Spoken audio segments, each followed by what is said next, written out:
Welcome to competitive cracker. എൻ്റെ പേര് ഷൈജു. അപ്പോൾ നമ്മൾ ഇന്ന് നിങ്ങളുടെ മുമ്പിൽ വന്നിരിക്കുന്നത് പ്രധാനമായിട്ടും നമുക്കറിയാം, നമ്മൾ ഒരുപാട് സന്തോഷത്തോടെയാണ് ഇപ്പോൾ ഇരിക്കുന്നത്. കാരണം നമ്മുടെ പോലീസ് കോൺസ്റ്റബിൾ ഡ്രൈവർ പരീക്ഷയുടെ നോട്ടിഫിക്കേഷൻ വന്നിരിക്കുകയാണ്. കുറേ നാളത്തെ കാത്തിരിപ്പായിരുന്നു നമ്മുടെ ഈ നോട്ടിഫിക്കേഷൻ എന്ന് പറഞ്ഞു കഴിഞ്ഞാൽ. ഒരുപാട് ഉദ്യോഗാർത്ഥികൾ ഒരുപാട് പ്രതീക്ഷകളോട് കാത്തിരുന്ന ഒരു പ്രധാനപ്പെട്ട നോട്ടിഫിക്കേഷനാണ് പോലീസ് കോൺസ്റ്റബിൾ ഡ്രൈവർ എന്ന് പറയുന്ന തസ്തിക. ഇവിടെ പ്രധാനമായിട്ട് രണ്ട് കാര്യങ്ങൾ ഓർത്തിരിക്കേണ്ടത്. ഒരു യൂണിഫോം തസ്തിക സ്വപ്നം കാണുന്ന ആളുകൾ തീർച്ചയായിട്ടും നിങ്ങൾക്ക് ഞാൻ ഈ പറയാൻ പോകുന്ന എല്ലാ ക്വാളിഫിക്കേഷനും നിങ്ങൾക്ക് ഉണ്ടെങ്കിൽ തീർച്ചയായിട്ടും ഇതൊരു നല്ല ജോലിയാണ്, സ്വപ്ന ജോലിയാണ്. ഈ സ്വപ്ന ജോലി എന്നുള്ളത്, ആ സ്വപ്നം എന്ന് പറയുന്ന വാക്ക് അങ്ങോട്ട് മാറ്റി വെച്ചുകൊണ്ട് ഈ ജോലി നിങ്ങളുടെ ജീവിതത്തിൽ യാഥാർത്ഥ്യമാക്കുവാൻ വേണ്ടിയിട്ടുള്ള ഒരു തയ്യാറെടുപ്പുകളായിരിക്കണം മുമ്പോട്ടുള്ള ദിവസങ്ങൾ എന്നുള്ള കാര്യം ആദ്യമേ അങ്ങ് ഓർമ്മിപ്പിക്കുകയാണ്.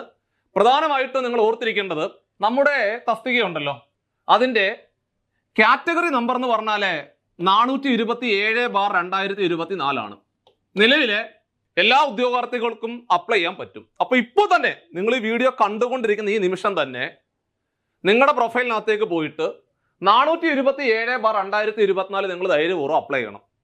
സോ വളരെ പ്രതീക്ഷയോടുകൂടി കാത്തിരുന്ന നോട്ടിഫിക്കേഷൻ നിങ്ങളുടെ മുമ്പിലേക്ക് വന്നിരിക്കുകയാണ്. താമസിക്കരുത്. അപ്ലൈ ചെയ്യാൻ വേണ്ടി ഇനി ഒരു കാലതാമസം വരുത്തേണ്ട ആവശ്യമില്ല. 427/2024 എന്ന് പറഞ്ഞ ഈ തസ്തിക നിങ്ങൾക്ക് ജനുവരി മാസം 1-ാം തീയതി വരെ അപ്ലൈ ചെയ്യാമെങ്കിലും എത്രയും പെട്ടെന്ന് നിങ്ങൾ അപ്ലൈ ചെയ്യണം എന്നുള്ളതാണ് ഒന്നാമത്തെ സജഷൻ. ഇനി നമുക്കറിയാം, സ്കെയില് വലിയ സ്കെയിലാണ്. 31,100 മുതൽ 66,800 എന്ന് പറയുന്ന വലിയൊരു സ്കെയിലാണ് നമ്മുടെ ഈ ഒരു തസ്തികയുടെ സ്കെയിൽ ഓഫ് പേ എന്ന് പറഞ്ഞു കഴിഞ്ഞാൽ. മാത്രമല്ല വേക്കൻസി പറയുന്ന ആന്റിസിപ്പേറ്റഡ് വേക്കൻസിയാണ്, പ്രതീക്ഷിത ഒഴിവാണ്. കുറേ ഒഴിവുകൾ ഉണ്ടാവും കേട്ടോ. കുറേ ഒഴിവുകൾ എന്ന് പറഞ്ഞു കഴിഞ്ഞാൽ നമുക്ക് സാധാരണ ഈ ഫോഴ്സിന്റെ പരീക്ഷകളെല്ലാം തന്നെ ഒരു വർഷത്തെ റാങ്ക് ലിസ്റ്റിന്റെ കാലാവധി വരുന്നത്. അപ്പോൾ ഈ പോലീസ് കോൺസ്റ്റബിൾ ഡ്രൈവർ എന്ന് പറയുന്ന പരീക്ഷയ്ക്കും ഒരു വർഷത്തെ റാങ്ക് ലിസ്റ്റിന് ഒരു വർഷത്തെ കാലാവധിയാണുള്ളത്. സ്വാഭാവികമായിട്ടും അടുത്ത ഒരു നോട്ടിഫിക്കേഷന് വേണ്ടി നിങ്ങൾ വെയിറ്റ് ചെയ്യേണ്ട. ഇത്തവണത്തെ, അതായത് 2025 നടക്കാൻ പോകുന്ന നമ്മുടെ ഈ പോലീസ് കോൺസ്റ്റബിൾ ഡ്രൈവർ പരീക്ഷയ്ക്ക് നിങ്ങളുടെ ഈ ഒരു ഉദ്യമം തീർച്ചയായിട്ടും സഫലമാകട്ടെ എന്ന് ആത്മാർത്ഥമായിട്ട് പ്രാർത്ഥിക്കുന്നു.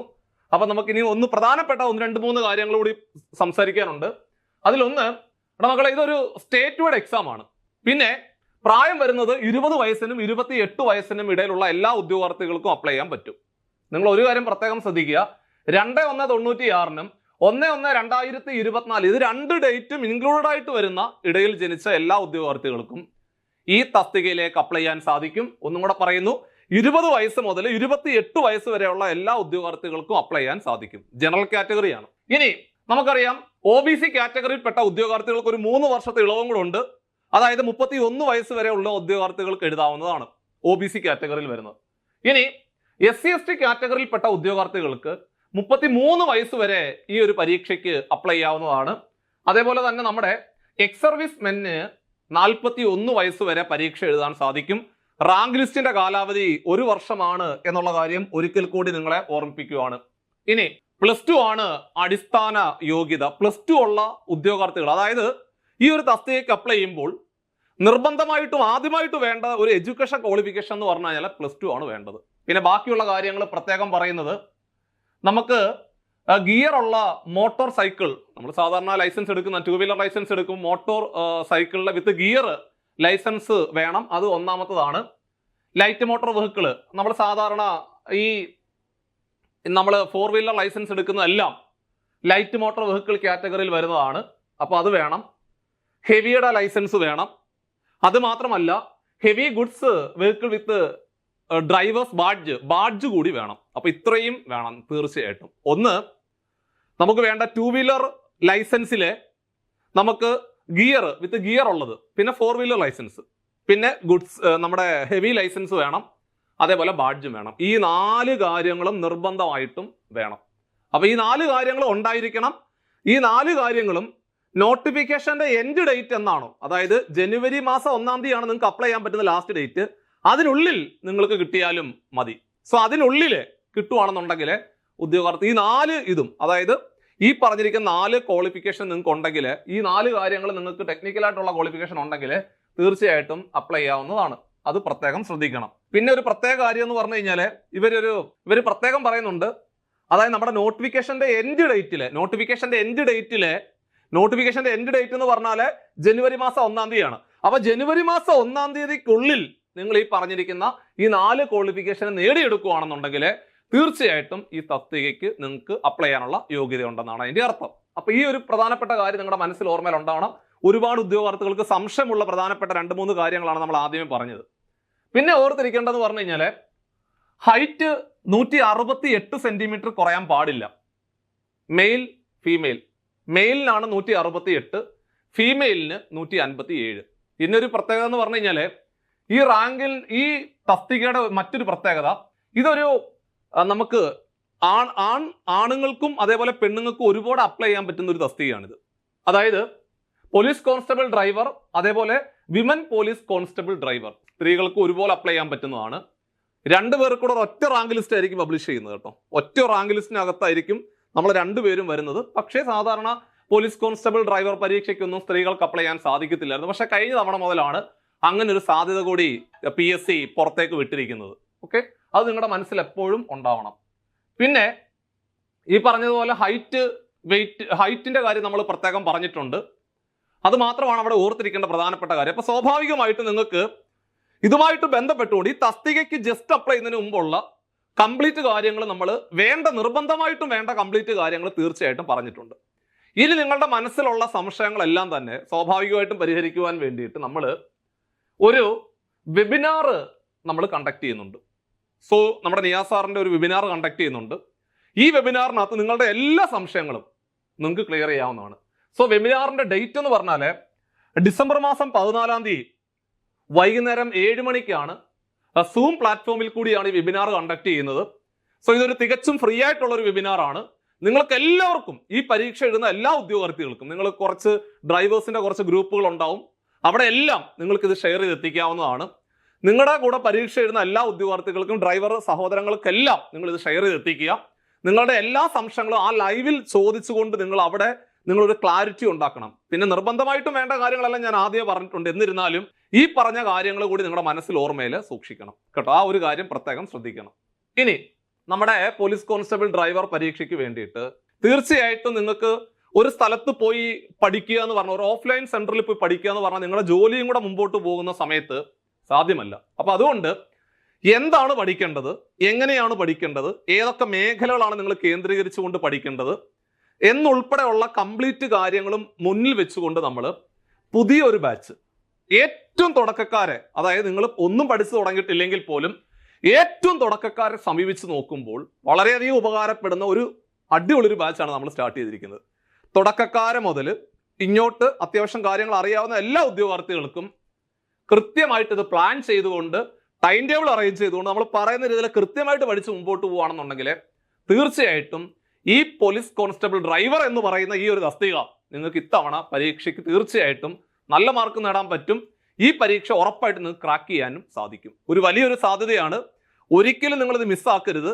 ഇത്തവണത്തെ പരീക്ഷ നമുക്ക് വേണ്ടിയിട്ടുള്ളതാണ്. സോ ഈ ഒരു പരീക്ഷ നിങ്ങളുടെ മുമ്പിലുള്ള അവസാന സാധ്യതയായിട്ട് കണ്ടുകൊണ്ട് തന്നെ, ഒരു ജീവൻ മരണ പോരാട്ടമായിട്ട് മുമ്പിൽ കണ്ടുകൊണ്ട് തന്നെ നന്നായിട്ട് പഠിച്ച് മുമ്പോട്ട് പോകണം. സോ നമ്മുടെ ബാച്ചിന്റെ പ്രത്യേകത എന്ന് പറഞ്ഞു കഴിഞ്ഞാൽ എന്താണ് പഠിക്കേണ്ടത് എന്ന് കൃത്യമായിട്ട് പറയും. നിങ്ങളെ സഹായിക്കാൻ വേണ്ടി ഒരു മെന്റർ ഉണ്ടാവും. ആ മെന്റർ പറയും എന്താണ് ഓരോ ദിവസങ്ങൾ പഠിക്കേണ്ടത് എന്നുള്ള. നിങ്ങളുടെ സമയത്തിനനുസരിച്ച് ലൈവ് ക്ലാസ്സുകളും റെക്കോർഡ് ക്ലാസ്സുകളും ഉൾപ്പെടെയുള്ള കംപ്ലീറ്റ് PYQ ഉണ്ടാവും. അതായത് കഴിഞ്ഞുപോയ പരീക്ഷകളുടെ മുഴുവൻ ചോദ്യങ്ങളും ക്ലാസ്സിൽ പരിചയപ്പെടുത്തും. ബാക്കിയുള്ള നിങ്ങളുടെ കോർ ടോപ്പിക്കായിട്ടുള്ള 50 മാർക്കിന്റെ കോർ ടോപ്പിക്കുകൾ കൂടുതൽ സമയം ക്ലാസ്സിൽ പരിചയപ്പെടുത്തിക്കൊണ്ടായിരിക്കും മുമ്പോട്ട് പോകുന്നത്. ഓക്കെ, ഇതാണ് നമുക്ക് ആദ്യമേ പറയാനുള്ളത്. അപ്പൊ നമ്മൾ ഇന്നത്തെ തുടക്കത്തിൽ എന്തൊക്കെ കാര്യങ്ങളാണ് പറഞ്ഞത്, അതായത് പോലീസ് കോൺസ്റ്റബിൾ ഡ്രൈവർ തസ്തികയ്ക്ക് തയ്യാറെടുക്കുന്ന ഒരു ഉദ്യോഗാർത്ഥിക്ക് തീർച്ചയായിട്ടും വേണ്ട ടെക്നിക്കലായിട്ട് വേണ്ട ക്വാളിഫിക്കേഷൻ, നിർബന്ധമായിട്ട് എഡ്യൂക്കേഷൻ ക്വാളിഫിക്കേഷൻ, അതുപോലെ അയാൾക്ക് വേണ്ട ഹൈറ്റ് എന്നുൾപ്പെടെയുള്ള കംപ്ലീറ്റ് കാര്യങ്ങളും കൃത്യമായിട്ട് പറഞ്ഞിട്ടുണ്ട്. ടെക്നിക്കൽ ക്വാളിഫിക്കേഷൻ 4 എണ്ണം നമ്മൾ കൃത്യമായിട്ട് പറഞ്ഞിട്ടുണ്ട്. ഹൈറ്റിന്റെ കാര്യം പറഞ്ഞിട്ടുണ്ട്. എഡ്യൂക്കേഷൻ ക്വാളിഫിക്കേഷൻ +2 പാസ് ആയിരിക്കണം എന്ന് നമ്മൾ പറഞ്ഞിട്ടുണ്ട്. ഇതെല്ലാം ഈ പറയുന്നത് പോലെ നോട്ടിഫിക്കേഷന്റെ എൻഡ് ഡേറ്റ്, അതായത് 2025 ജനുവരി 1-നകം നിങ്ങൾ നേടിയിട്ടുണ്ടെങ്കിൽ നിങ്ങൾക്ക് അപ്ലൈ ചെയ്യാവുന്നതാണ്. പിന്നീടാണ് നമ്മൾ പഠനത്തിലേക്ക് പോകുന്നത്. ഈ തസ്തികയ്ക്ക് തയ്യാറെടുക്കുമ്പോൾ നിങ്ങൾ ആദ്യം മനസ്സിലാക്കേണ്ടത് ഈ പോലീസ് കോൺസ്റ്റബിൾ ഡ്രൈവർ തസ്തിക നമ്മുടെ സ്വപ്ന ജോലി അല്ല, നമുക്ക് നേടിയെടുത്തേ പറ്റൂ. അപ്പൊ ഈ ജോലിയിലേക്കുള്ള ഫസ്റ്റ് ചുവടുവെപ്പ് എന്ന് പറഞ്ഞു കഴിഞ്ഞാല് ഒരു OMR പരീക്ഷ എഴുതുക എന്നുള്ളതാണ്. ഇവിടെ മക്കളെ, ഒരു OMR പരീക്ഷ എന്ന് പറഞ്ഞാൽ ഒരു 100 മാർക്കിന്റെ പരീക്ഷയാണ്. ഈ 100 മാർക്കിന്റെ പരീക്ഷയിലെ അതിന്റെ സിലബസ് ആധികാരികമായിട്ട് നമ്മൾ മറ്റൊരു വീഡിയോയിൽ പരിചയപ്പെടുത്തും. എന്തൊക്കെയാണ് ഓരോ ടോപ്പിക്കിനും മാർക്ക് ഡിവിഷൻ കൃത്യമായിട്ട് പറയും. അതിലെ ഈ 50 മാർക്കിന്റെ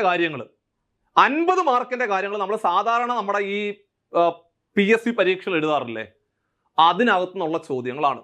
അപ്പൊ ഞാൻ ഇന്ന് നിങ്ങളുടെ മുമ്പിൽ വന്നിരിക്കുന്നത് എങ്ങനെയാണ് മാത്സ് പഠിക്കേണ്ടത്. എല്ലാവർക്കും ഉള്ള സംശയമാണ്, സാറേ മാത്സിന്റെ ചോദ്യങ്ങൾ എങ്ങനെയാണ് നേടിയെടുക്കുക, ബാക്കിയൊക്കെ ഞങ്ങൾ എങ്ങനെയെങ്കിലുമൊക്കെ ഞങ്ങൾ പഠിച്ചോളാം. കഴിഞ്ഞ തവണ പരീക്ഷ എഴുതിയപ്പോഴും ഉദ്യോഗാർത്ഥികൾക്ക് വന്ന ഏറ്റവും വലിയൊരു ആശയക്കുഴപ്പമായിരുന്നു. പക്ഷെ നമ്മളത് കൃത്യമായിട്ട് പരിഹരിച്ചുകൊണ്ട് പരീക്ഷ എഴുതുന്നതിന് തൊട്ട് മുമ്പായിട്ട് ഒരുപാട് ക്ലാസ്സുകൾ നമ്മൾ പ്രൊവൈഡ് ചെയ്തുകൊണ്ട് നല്ല ഭേദപ്പെട്ട മാർക്ക് ആ പരീക്ഷയ്ക്ക് ഉദ്യോഗാർത്ഥികൾക്ക് നേടിയെടുക്കാൻ സാധിച്ചു എന്നുള്ളതായിരുന്നു. ആ മാത്സിന്റെ കാര്യത്തിൽ നിങ്ങൾ ഒന്നും പേടിക്കേണ്ട ആവശ്യമില്ല. തീർച്ചയായിട്ടും നല്ല മാർക്ക് നിങ്ങൾക്ക് അവിടെ ഒരു 10 മാർക്കേ ഉള്ളൂ ആ ക്വസ്റ്റ്യൻ പേപ്പറിനകത്ത്. ആ 10 ചോദ്യങ്ങളിലെ 10ഉം അടിക്കാൻ സാധിക്കും. അപ്പോൾ നമ്മളുടെ മുമ്പിലുള്ള ഒരേ ഒരു ക്വസ്റ്റ്യൻ പേപ്പർ എന്ന് പറഞ്ഞു കഴിഞ്ഞാൽ പഴയ ക്വസ്റ്റ്യൻ പേപ്പർ, അതായത് 2023 നമ്മൾ എഴുതിയ പരീക്ഷ, 2023 വന്ന നോട്ടിഫിക്കേഷൻ ആണ്. 2023 വന്ന നോട്ടിഫിക്കേഷൻ നമ്മൾ പരീക്ഷ എഴുതുന്നത് 2024 കൂടിയാണ്. അപ്പോൾ നിങ്ങൾ നോക്കിയേ, അപ്പൊ കഴിഞ്ഞ തവണത്തെ നമ്മുടെ പോലീസ് കോൺസ്റ്റബിൾ ഡ്രൈവർ അല്ലെങ്കിൽ വിമൻ പോലീസ് കോൺസ്റ്റബിൾ ഡ്രൈവറിന്റെ കാറ്റഗറി നമ്പർ വന്നത് 416/2023, അതേപോലെ 583/2023 ആണ്. ഈ തസ്തികകൾക്ക് വേണ്ടിയിട്ട് കോമൺ ആയിട്ട് നടത്തിയ OMR പരീക്ഷയ്ക്ക് മാത്സിനകത്തുനിന്ന് 10 ചോദ്യങ്ങളായിരുന്നു ഉണ്ടായിരുന്നത്. അപ്പൊ നിങ്ങൾ ഇനി എഴുതാൻ പോകുന്ന പരീക്ഷയ്ക്കും മാത്സിനകത്തുനിന്ന് 10 ചോദ്യങ്ങൾ ക്വസ്റ്റ്യൻ പേപ്പറിനകത്ത് കാണും. ആ 10 ചോദ്യങ്ങളും എങ്ങനെയാണ് പഠിക്കേണ്ടത്, കഴിഞ്ഞ തവണ പരീക്ഷ എഴുതിയപ്പോൾ ചോദിച്ച ആ 10 ചോദ്യങ്ങൾ ഡീറ്റെയിൽഡ് ആയിട്ട് നമ്മൾ ക്ലാസ്സിൽ എക്സ്പ്ലെയിൻ ചെയ്യാൻ പോവുകയാണ്. അപ്പൊ നോക്കിക്കോ, ഇതായിരുന്നു നമ്മൾ കഴിഞ്ഞ തവണ പരീക്ഷയ്ക്ക് കണ്ടുപോയ ഒന്നാമത്തെ ചോദ്യം. ഇവിടെ മക്കളെ, നമ്മുടെ ഒന്നാമത്തെ ചോദ്യം ഇതാണ്: 1-നും 100-നും ഇടയിലെ 7ന്റെ എത്ര ഗുണിതങ്ങൾ ഉണ്ട് എന്നാണ് ചോദിച്ചത്. അതായത് 1 മുതൽ 1-നും 100-നും ഇടയിലെ 7ന്റേതായിട്ടുള്ള എത്ര ഗുണിതങ്ങളുണ്ട്, അല്ലെങ്കിൽ 7 കൊണ്ട് പൂർണ്ണമായിട്ട് ഹരിക്കാൻ പറ്റുന്ന സംഖ്യകളുടെ എണ്ണം എത്ര എന്നാണ് ചോദിച്ചത്. ഒന്നും കൂടെ പറയുന്നു, 1-നും 100-നും ഇടയിലാണ്. 1-നും 100-നും ഇടയില് 7ന്റേതായിട്ട് വരുന്ന എത്ര ഗുണിതങ്ങളുണ്ട്, അല്ലെങ്കിൽ 7 കൊണ്ട് പൂർണ്ണമായിട്ട് ഹരിക്കാൻ പറ്റുന്ന സംഖ്യകളുടെ എണ്ണം എത്ര എന്നാണ് പരീക്ഷയ്ക്ക് ചോദിച്ചിരിക്കുന്നത്. സ്വാഭാവികമായിട്ടും നമുക്ക് 2 രീതിയിലാണ് ചോദ്യങ്ങൾ പരീക്ഷയ്ക്ക് ചോദിക്കുന്നത്. ചില സമയത്ത് പരീക്ഷയ്ക്ക് ഏതെങ്കിലും 2 സംഖ്യകൾ തന്നിട്ട് ഇന്ന സംഖ്യ മുതൽ ആ സംഖ്യ വരെ എത്ര ഗുണിതങ്ങളുണ്ട്, അല്ലെങ്കിൽ എത്ര സംഖ്യകൾ കൊണ്ട് പൂർണ്ണമായിട്ട് ഹരിക്കാൻ പറ്റും, അങ്ങനെയുള്ള നിരവധി ചോദ്യങ്ങൾ പരീക്ഷയ്ക്ക് ചോദിക്കാറുണ്ട്. പക്ഷെ ഇവിടെ വന്നിരിക്കുന്നതെന്ന് പറഞ്ഞു കഴിഞ്ഞാല് 1-നും 100-നും ഇടയിലെ 7ന്റെ ഗുണിതങ്ങളുടെ എണ്ണം എത്ര, അല്ലെങ്കിൽ 7 കൊണ്ട് പൂർണ്ണമായിട്ട് ഹരിക്കാൻ പറ്റുന്ന സംഖ്യകളുടെ എണ്ണം എത്ര എന്നാണ് ചോദിച്ചിരിക്കുന്നത്. സ്വാഭാവികമായിട്ടും നമുക്കറിയാം, നമ്മളിങ്ങനെ 7ന്റെ ഗുണിതങ്ങൾ ചെക്ക് ചെയ്ത് പോകുന്ന സമയത്ത് 1-നും 100-നും ഇടയിലാണ്. അപ്പൊ സ്വാഭാവികമായിട്ടും ആദ്യത്തെ 7ന്റെ ആദ്യം വരുന്ന ഗുണിതങ്ങൾ മാത്രം പിടിച്ചാൽ മതി. അപ്പോൾ 7ന്റെ ആദ്യത്തെ ഗുണിതം എന്ന് പറഞ്ഞാല് 7 ആണെന്ന് നമുക്ക് എല്ലാവർക്കും അറിയാം. അങ്ങനെയാണെങ്കിൽ 7ന്റെ ആദ്യത്തെ ഗുണിതം 7 ആണെന്ന് മനസ്സിലായി. 7ന്റെ രണ്ടാമത്തെ ഗുണിതം 2 7 14 ആണെന്ന് മനസ്സിലായി. 7ന്റെ മൂന്നാമത്തെ ഗുണിതം 7 3 21, അങ്ങനെ അങ്ങോട്ട് പോവാം. ഇങ്ങനെ പോയി നമുക്ക് വേണ്ടത് 1-നും 100-നും ഇടയിലാണ്. അപ്പൊ സ്വാഭാവികമായിട്ടും 100ന്റെ അടുത്ത് വരുന്ന 7ന്റെ ഗുണിതം നിങ്ങൾ നോക്കണം. 100-നോട് ചേർന്ന് നിൽക്കുന്ന 7ന്റെ ഗുണിതമാണ് പിന്നീട് നമ്മൾ ചെക്ക് ചെയ്യേണ്ടത്. സ്വാഭാവികമായിട്ടും 100-നെ 7 കൊണ്ട് ഹരിച്ച് നോക്കണം. വെറുതെ നിങ്ങൾ 100-നെ 7 കൊണ്ട് പൂർണ്ണമായിട്ട് ഹരിക്കാൻ പറ്റുവാണെങ്കിൽ 100-നെ 7 കൊണ്ട് പൂർണ്ണമായിട്ട് ഹരിക്കാൻ പറ്റുവാണെങ്കിൽ 100 7ന്റെ ഗുണിതമായിട്ട് നമുക്ക് പരിഗണിക്കാവുന്നതാണ്. അപ്പൊ ഞാൻ വെറുതെ 100-നെ 7 കൊണ്ട് ഹരിച്ച് നോക്കി. ഒരു 7 7ന്റെ ബാക്കി 3 0 ആയി. 4 7 28. ശിഷ്ടം നമുക്ക് 2 ആണ് വന്നത്. ശിഷ്ടം 0 ആയിരുന്നുവെങ്കിൽ 7ന്റെ ഗുണിതമാണ് എന്ന് നമുക്ക് പറയാമായിരുന്നു. പക്ഷേ 100-നെ 7 കൊണ്ട് ഹരിച്ചപ്പോൾ ശിഷ്ടം 0 അല്ല, അതുകൊണ്ട് 7ന്റെ ഗുണിതമല്ല. അപ്പൊ നമുക്ക് മുമ്പോട്ട് പോകാൻ പറ്റുമോ? ഇല്ല. നമ്മൾ പുറകോട്ട് വരണം. സോ പുറകോട്ട് വരുന്ന സമയത്ത് ഇവിടെ ശിഷ്ടം 0 വരണം. ശിഷ്ടം 0 വരണമെങ്കിൽ സ്വാഭാവികമായിട്ടും ഇവിടുന്ന് 2 അംഗം കുറച്ചാ പോരെ. ശിഷ്ടം 0 വരണമെങ്കിൽ ഇവിടുന്ന് 2 അംഗം കുറച്ചാ മതി. 2 കുറച്ചാ മതി. അപ്പൊ സ്വാഭാവികമായിട്ടും നമ്മൾ ഇവിടെയും 2 അംഗം കുറച്ചു. അപ്പൊ 100-ന് 2 കുറച്ച എത്ര? 100-ന് 2 കുറച്ചു കഴിഞ്ഞാല് 98 അല്ലേ? തീർച്ചയായിട്ടും 98നെ 7 കൊണ്ട് പൂർണ്ണമായിട്ട് ഹരിക്കാൻ സാധിക്കും. നിങ്ങൾ ചെക്ക് ചെയ്യേണ്ട ആവശ്യമില്ല. 1 7 7, 7ന്റെ ബാക്കി 2 8, 4 7 28. അതായത് 98 അവസാനമായിട്ട് നിൽക്കുന്ന നമ്പർ എന്ന് മനസ്സിലായി. 98 അവസാനമായിട്ട് നിൽക്കുന്ന നമ്പർ എന്ന് മനസ്സിലായി. അതായത് 7ന്റെ 14ാമത്തെ ഗുണിതമാണ് ഏത്? 98. എടാ മക്കളെ, 7ന്റെ 14ാമത്തെ ഗുണിതമാണ് 98 അല്ലേ? 7ന്റെ 14ാമത്തെ ഗുണിതമാണ് 98 എന്ന് മനസ്സിലായി. സോ അങ്ങനെയാണെങ്കിൽ 7ന്റെ 14ാമത്തെ ഗുണിതമല്ലേ 98 ആണ്. സോ ഇതെല്ലാം കൂടെ എത്ര എണ്ണം ഉണ്ടെന്നല്ലേ ചോദിച്ചത്? 7ന്റെ 1ാമത്തെ ഗുണിതം, 7ന്റെ 2ാമത്തെ ഗുണിതം, 7ന്റെ 3ാമത്തെ ഗുണിതം, 7ന്റെ 14ാമത്തെ ഗുണിതം. അങ്ങനെയാണെങ്കിൽ സംഖ്യകളുടെ എണ്ണം 14. ഓപ്ഷൻ ഡി ആയിരുന്നു അതിന്റെ റൈറ്റ് ആൻസർ. കണ്ടോ, സിമ്പിൾ ക്വസ്റ്റ്യൻ ആയിരുന്നേ. ഇതായിരുന്നു കഴിഞ്ഞ തവണത്തെ നമ്മുടെ പോലീസ് കോൺസ്റ്റബിൾ ഡ്രൈവർ പരീക്ഷയ്ക്ക് ചോദിച്ച 1ാമത്തെ ചോദ്യം. ഇതായിരുന്നു. ഒന്നും കൂടെ കണ്ടോ. അപ്പൊ അങ്ങനെയാണെങ്കിൽ നിങ്ങളോട് ഞാൻ ചോദിക്കുകയാണ്, 1നും 250നും ഇടയില് 7ന്റെ ഗുണിതങ്ങളുടെ എണ്ണം എത്ര എന്നുള്ള കാര്യം നിങ്ങൾ കമന്റ് ആയിട്ട് ഒന്ന് രേഖപ്പെടുത്ത്. അപ്പൊ ആ ഒരു ക്വസ്റ്റ്യൻ നന്നായിട്ട് മനസ്സിലാവും. അപ്പൊ ഇങ്ങനെയാണ് മുമ്പോട്ടുള്ള ചോദ്യങ്ങൾ ഓരോന്നോരോന്നായിട്ട് ചെയ്ത് പഠിക്കേണ്ടത്. ഒരു ചോദ്യം നമ്മൾ പഠിക്കുന്നു, അതുമായിട്ട് ബന്ധപ്പെട്ട് വരുന്ന കംപ്ലീറ്റ് കാര്യങ്ങളും നിങ്ങൾ കണക്ട് ചെയ്തുകൊണ്ട് പഠിക്കണം. അപ്പൊ ഒന്നും കൂടെ പറഞ്ഞു തരാം. എടാ മക്കളെ, 7ന്റെ ഗുണിതങ്ങൾ എന്ന് പറഞ്ഞാല് 7 കൊണ്ട് പൂർണ്ണമായിട്ട് ഹരിക്കാൻ പറ്റുന്ന സംഖ്യകളെ പറയുന്ന പേരാണ് 7ന്റെ ഗുണിതങ്ങൾ എന്ന് വൃത്തിയായിട്ട് ഓർത്തിരിക്കണം. സോ അങ്ങനെയാണെങ്കിൽ 1നും 100നും ഇടയിലാണെങ്കിൽ നിങ്ങൾ ആലോചിക്കണം, എടാ 1നും 100നും ഇടയിലാവുമ്പോൾ 7 ഉണ്ട്. തുടക്കം 7. കാരണം 7 കൊണ്ട് പൂർണ്ണമായിട്ട് ഹരിക്കാൻ പറ്റുന്ന 7 കഴിഞ്ഞാൽ പിന്നെ 14, 14 കഴിഞ്ഞാൽ 21, അങ്ങനെ പോകണം. അപ്പൊ 100നോട് അടുത്ത് വരുന്ന ഏതാന്ന് നോക്കി. അപ്പൊ 100നെ ഞാൻ എന്ത് ചെയ്തു? 7 കൊണ്ട് ഹരിച്ചു നോക്കി. ശിഷ്ടം 2 വന്നത്. ശിഷ്ടം 0 വരണം. എടാ ശിഷ്ടം 0 വരണമെങ്കിൽ ഇവിടെ 2 കുറയ്ക്കണം, ഇവിടെ 2 കുറക്കണമെങ്കിൽ അവിടെ 2 കുറക്കണം. അപ്പൊ 100ന് 2 കുറച്ചാൽ 98. അപ്പൊ നമുക്ക് മനസ്സിലായി 98 100നോട് അടുത്ത് നിൽക്കുന്ന 7ന്റെ ഗുണിതം എന്ന് മനസ്സിലായി. അങ്ങനെയാണെങ്കിൽ 98 എന്ന് പറയുന്ന സംഖ്യ 7ന്റെ എത്രാമത്തെ മൾട്ടിപ്പിൾ ആണ് എന്ന് ആലോചിച്ചാൽ മതി. അപ്പൊ നമുക്ക് മനസ്സിലാവും 7ന്റെ 14ാമത്തെ മൾട്ടിപ്പിൾ ആണ് 98 എന്ന് മനസ്സിലായി. സോ അങ്ങനെയാണെങ്കിൽ ഉത്തരം 14 എന്ന് വരും ആൻസർ. സോ അങ്ങനെയാണെങ്കിൽ 2ാമത്തെ ചോദ്യം ഇതായിരുന്നു ചോദിച്ചത്. വളരെയധികം ബുദ്ധിമുട്ടുണ്ടാക്കിയ ഒരു ചോദ്യമായിരുന്നു ഇത്. സാധാരണ നമ്മൾ ഇതൊരു ചോദ്യം പ്രതീക്ഷിച്ചതല്ലായിരുന്നു. പക്ഷെ സാധാരണ നമ്മുടെ CPO പരീക്ഷകളിലൊക്കെ നമ്മൾ ഈ ചോദ്യം കാണാറുണ്ടായിരുന്നു. സോ അതുകൊണ്ട് ഈ കഴിഞ്ഞ തവണത്തെ നമ്മുടെ പരീക്ഷയ്ക്ക് ചോദിച്ച ചോദ്യം കൂടി നമ്മൾ ഇന്നത്തെ ക്ലാസ്സിൽ പരിചയപ്പെടുത്താൻ പോവാം. എടാ നമ്മൾ ഇവിടെ ഓർത്തിരിക്കേണ്ടത്, ഇത് നമ്മുടെ സമാന്തര വരകൾ എന്ന് പറയുന്ന ചാപ്റ്ററുമായിട്ട് ബന്ധപ്പെട്ട് വരുന്ന ചോദ്യമാണ്. 9ാം ക്ലാസ്സിലെ മാത്സിനകത്ത് പഠിക്കുന്ന സമാന്തര വരകൾ എന്ന് പറയുന്ന ചാപ്റ്ററുമായിട്ട് ബന്ധപ്പെട്ട് പഠിക്കുന്ന ഒരു കാര്യമാണ്. നിങ്ങൾ ഇത്ര മാത്രം ആലോചിച്ചാൽ മതി. എടാ മക്കളെ, 2 കാര്യങ്ങൾ ഞാൻ ഇപ്പം പറയും. 2 കാര്യങ്ങൾ ഞാനിപ്പോ പറയുമ്പോൾ തന്നെ നിങ്ങൾ അത് കേൾക്കുന്നുണ്ടല്ലോ. ആ കേൾക്കുമ്പോൾ തന്നെ ആ 2 കാര്യങ്ങൾ മനസ്സിലെ ഒരിക്കലും മറന്നു പോകാൻ പാടില്ല. അതായത് നിങ്ങൾ സർവീസിൽ കയറിയാലും നിങ്ങൾ ഇത് പഠിച്ചു, സർവീസിൽ കയറിയാലും നിങ്ങളുടെ ജീവിതത്തിൽ ഒരിക്കലും മറന്നു പോകാൻ പാടില്ലാത്ത 2 കാര്യങ്ങളാണ് പറയാൻ പോകുന്നത്. അതിലൊന്ന്, എടാ 2 ചരിഞ്ഞ വരകൾ ഒരു ബിന്ദുവിൽ കൂട്ടിമുട്ടിയാൽ, 2 ചരിഞ്ഞ വരകൾ ഒരു ബിന്ദുവിൽ കൂട്ടിമുട്ടുവാണെങ്കിൽ അവിടെ 4 കോണുകൾ രൂപപ്പെടും. കണ്ടോ, 4 കോണുകൾ രൂപപ്പെടും. അങ്ങനെ രൂപപ്പെടുന്ന 4 കോണുകളില് എതിർ കോണുകൾ തുല്യമായിരിക്കും. ഓപ്പോസിറ്റ് വരുന്നവന്മാര്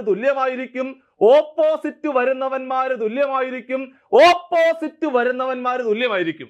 സോ അങ്ങനെയാണെങ്കിൽ എടാ ഇതാണ്ടേ, ഈ ഒരു കോൺ 30 ഡിഗ്രി ആണെങ്കിൽ കണ്ണും പൂട്ടി പറയണം അതിന്റെ ഓപ്പോസിറ്റ് ഇതും എത്ര? 30 ആയിരിക്കും. തെറ്റാണോ? മനസ്സിലായോ? അതായത് 2 ചരിഞ്ഞ വരകൾ ഒരു ബിന്ദുവിൽ കൂട്ടിമുട്ടിയാൽ അവിടെ രൂപപ്പെടുന്ന 4 കോണുകളിലെ എതിർ കോണുകൾ തുല്യമായിരിക്കും.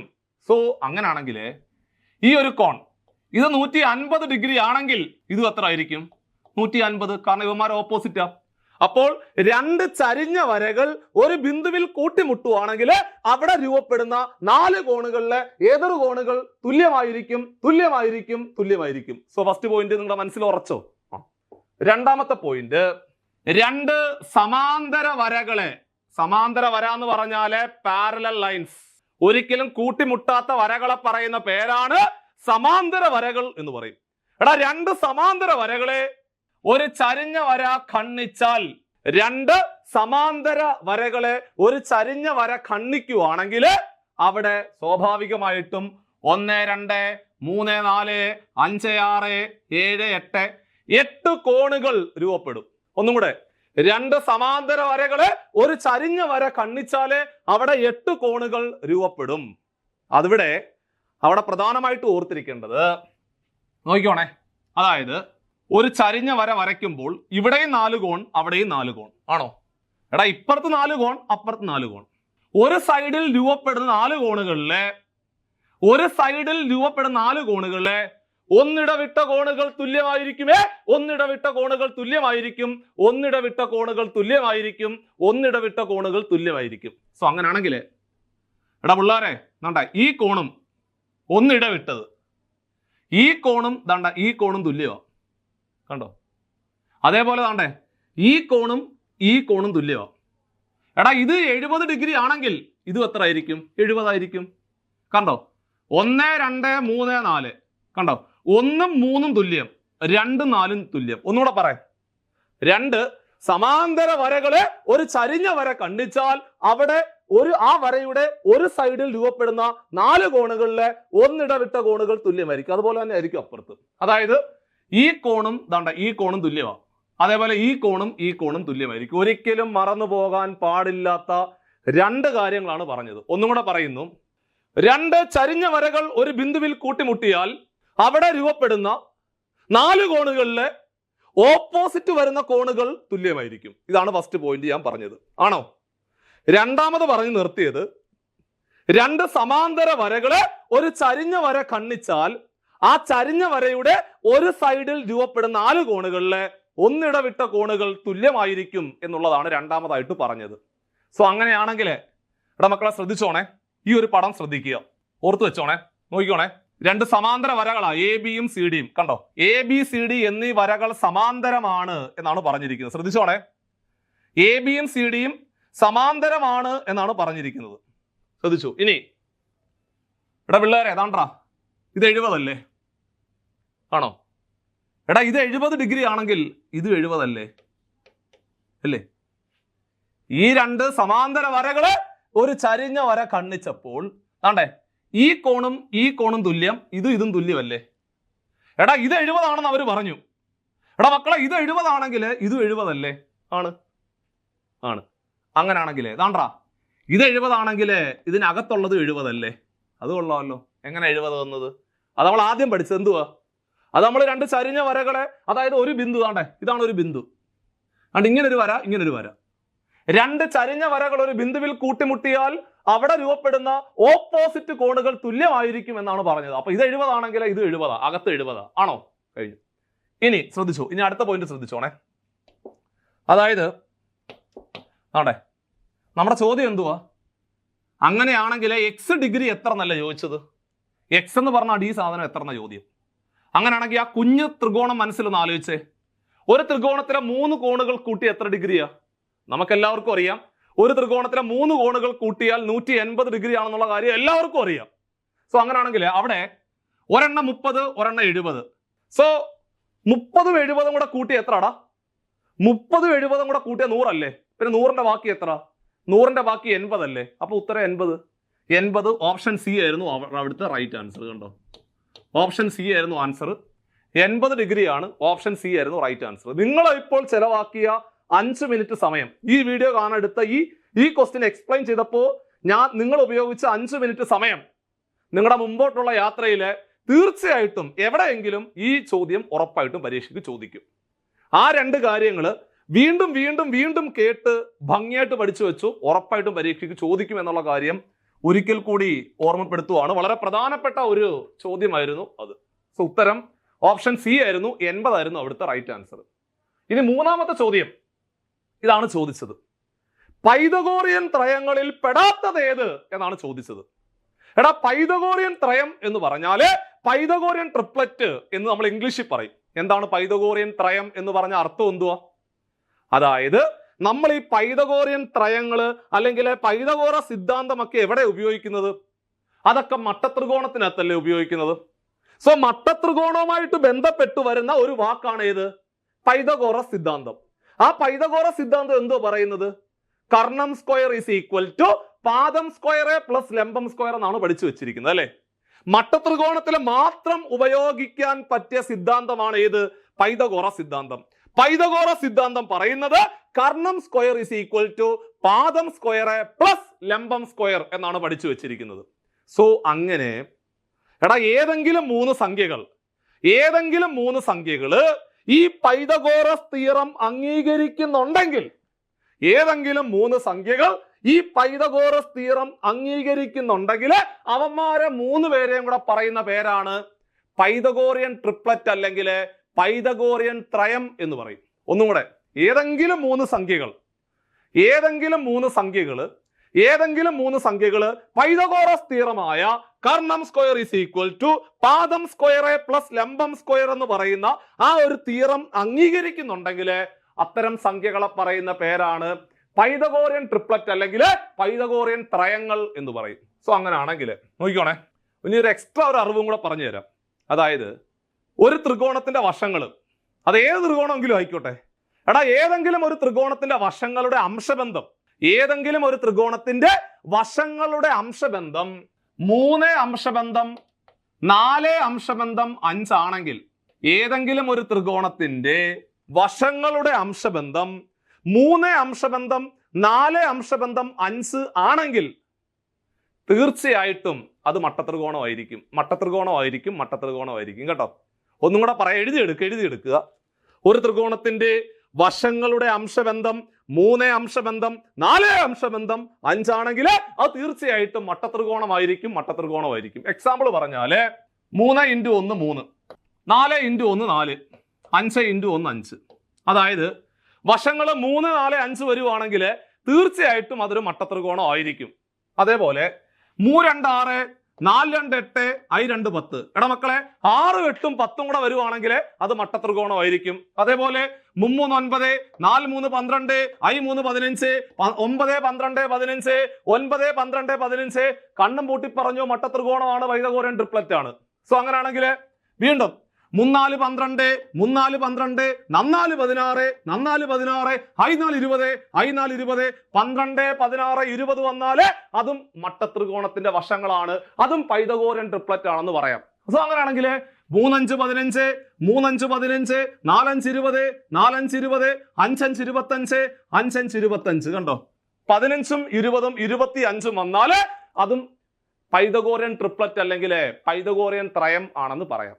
സോ അങ്ങനെയാണെങ്കിൽ ഇതല്ലാത്തതും വരാം, പക്ഷെ എപ്പോഴും പരീക്ഷയ്ക്ക് ചോദിക്കുന്നത് 3:4:5 ഏതെങ്കിലും ഒരു മൾട്ടിപ്പിൾ ആയിരിക്കും. നിങ്ങൾ നോക്കിയാൽ മതി, 3 4 5, 3 2 6, 4 2 8, I 2 10. മൾട്ടിപ്പിൾ എടുത്താൽ മതി, ഗുണനം എടുത്താൽ മതി.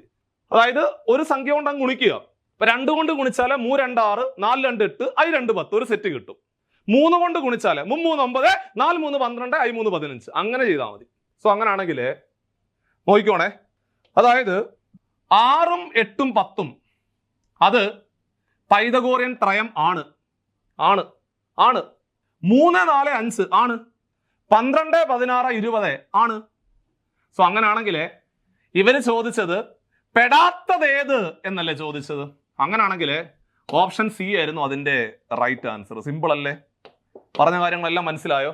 ഏതെങ്കിലും മൂന്ന് സംഖ്യകള് പൈതഗോറസ് തിയറം അംഗീകരിക്കുന്നുണ്ടെങ്കിൽ അവന്മാരെ പറയുന്ന പേരാണ് പൈതഗോറിയൻ ട്രിപ്ലറ്റ് അല്ലെങ്കിൽ പൈതഗോറിയൻ ത്രയം എന്നാണ് പറയുന്നത്. സോ പ്രധാനപ്പെട്ട കാര്യങ്ങളെല്ലാം വൃത്തിയായിട്ട് ഒരു ബുക്കിനകത്തേക്ക് എഴുതി വെക്കണം.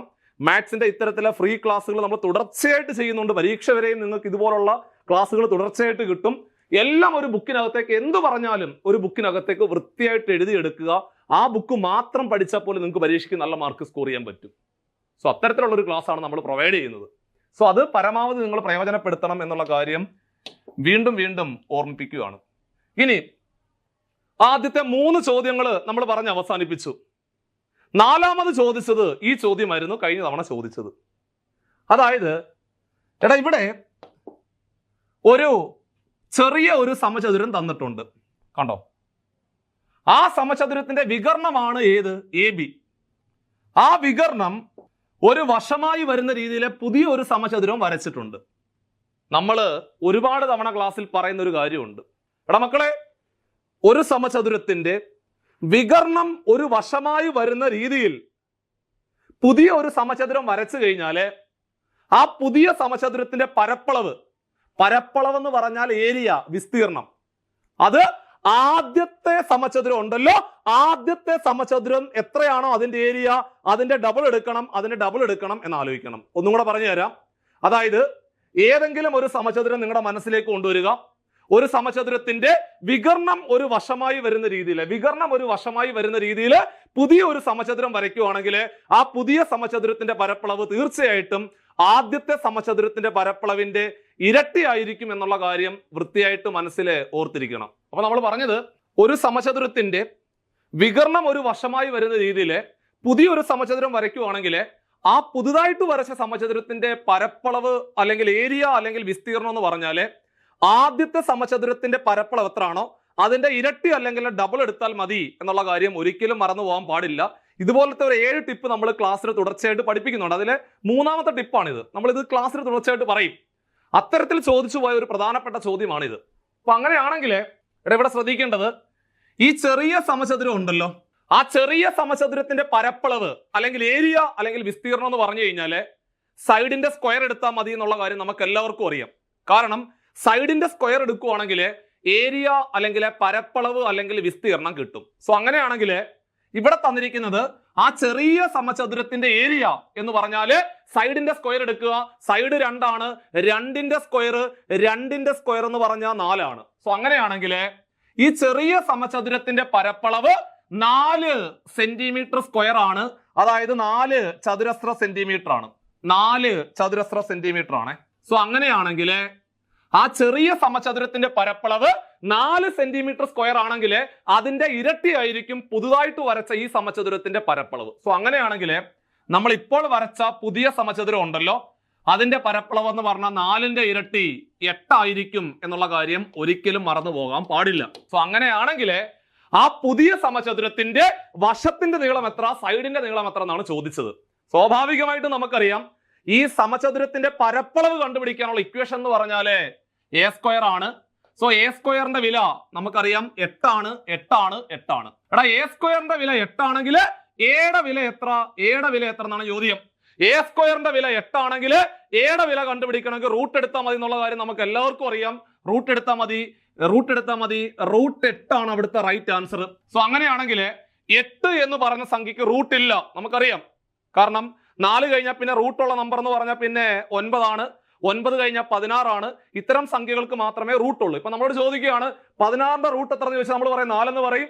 25ന്റെ റൂട്ട് എത്ര എന്ന് ചോദിച്ചാൽ 5 എന്ന് പറയും. 36ന്റെ റൂട്ട് എത്ര എന്ന് ചോദിച്ചാൽ 6 എന്ന് പറയും. സോ ഇങ്ങനെ 27ന്റെ റൂട്ട് എത്ര ചോദിക്കുകയാണ് നമ്മൾ പറയാം അറിയില്ലെന്ന് പറയും. 28ന്റെ റൂട്ട് എത്ര ചോദിച്ചാൽ നമ്മൾ പറയാം അറിയില്ലെന്ന് പറയും. 35 ചോദിച്ചാൽ അറിയില്ലെന്ന് പറയും. 36ന് ചോദിക്കുകയാണ് നമ്മൾ 6 എന്ന് പറയും. അങ്ങനെ റൂട്ട് കൃത്യമായിട്ടുള്ള സംഖ്യകളെ പറയുന്ന പേരാണ് പൂർണ്ണവർഗ സംഖ്യകൾ എന്നാണ് പറയുന്നത്. അപ്പോൾ ഇവിടെ 8 എന്ന് പറയുന്ന സംഖ്യ പൂർണ്ണവർഗ സംഖ്യ അല്ല. സോ അങ്ങനെയാണെങ്കിൽ ആ 8നെ നിങ്ങൾ പിരിക്കണം, സ്പ്ലിറ്റ് ചെയ്യണം. റൂട്ടുള്ള ഒരു സംഖ്യയിലേക്ക് നിങ്ങൾ സ്പ്ലിറ്റ് ചെയ്യണം. അപ്പൊ നമുക്ക് എല്ലാവർക്കും അറിയാം, ഇവിടെ മക്കളെ 8 എന്ന് പറഞ്ഞു കഴിഞ്ഞാല് 8 എന്ന് പറഞ്ഞ് 4 × 2 അല്ലേ? കാരണം 4ന് റൂട്ട് ഉണ്ട്. അപ്പൊ 8 എന്ന് പറഞ്ഞു കഴിഞ്ഞാല് 4 × 2 എന്ന് നമുക്ക് വൃത്തിയായിട്ട് എഴുതി വെക്കാം. 8ന് നമുക്ക് വേണമെങ്കിൽ 4 × 2 എന്ന് എഴുതിക്കൂടെ? ഇനി നമുക്കറിയാം 4ന്റെ റൂട്ട് എല്ലാവർക്കും അറിയാം. 4ന്റെ റൂട്ട് 2 ആണ്. 2ന് റൂട്ട് ഇല്ല. അതുകൊണ്ട് നമ്മൾ റൂട്ട് 2 അതുപോലെ തന്നെ എഴുതി. ഒന്നും കൂടെ പറയാം. എടാ 4ന്റെ റൂട്ട് 2 ആണ്. 2ന് റൂട്ട് ഇല്ല. 2ന് റൂട്ട് ഇല്ലാത്തത് കൊണ്ട് ആ റൂട്ട് സിമ്പൽ പോത്തില്ല. സോ അങ്ങനെയാണെങ്കിൽ 2 റൂട്ട് 2 എന്ന് വരും. അതായത് ഓപ്ഷൻ എ ആയിരുന്നു അതിന്റെ റൈറ്റ് ആൻസർ. ഒരിക്കലും മറന്നു പോകാൻ പാടില്ല. അതായത് ഒരു സമചതുരത്തിന്റെ വികർണം ഒരു വശമായി വരുന്ന രീതിയിൽ പുതിയ ഒരു സമചതുരം വരയ്ക്കുവാണെങ്കിൽ ആ പുതിയ സമചതുരത്തിന്റെ പരപ്പളവ് ആദ്യത്തെ സമചതുരത്തിന്റെ ഇരട്ടിയായിരിക്കും എന്നുള്ള കാര്യം ഒരിക്കലും മറന്നു പോകാൻ പാടില്ല. സോ അങ്ങനെ നമ്മൾ കഴിഞ്ഞ പരീക്ഷ, അതായത് ഈ 2023 വന്ന നോട്ടിഫിക്കേഷന്റെ പരീക്ഷ വരുന്നത് 2024 അപ്പോൾ ഈ 2024 നടന്ന ഈ പരീക്ഷയ്ക്ക് ചോദിച്ചു പോയ മാത്സിന്റെ ചോദ്യങ്ങളുടെ നിലവാരം നിങ്ങളെ ക്ലാസ്സിൽ പരിചയപ്പെടുത്തിയിട്ടുണ്ട്. ഏകദേശം 4ഓളം ചോദ്യങ്ങളാണ് നമ്മൾ ക്ലാസ്സിൽ വളരെ ഭംഗിയായിട്ട് പ്രയോജനപ്പെടുത്തി പഠിച്ച് നമ്മൾ മുമ്പോട്ട് പോയത്. സോ പറഞ്ഞ കാര്യങ്ങളെല്ലാം നിങ്ങളുടെ ഓർമ്മയിൽ ഉണ്ടാവണം. അപ്പൊ നമ്മൾ പുതിയൊരു ക്ലാസ്സുമായിട്ട് വീണ്ടും നമുക്ക് ഒരിക്കൽ കൂടി കാണാം. So take care.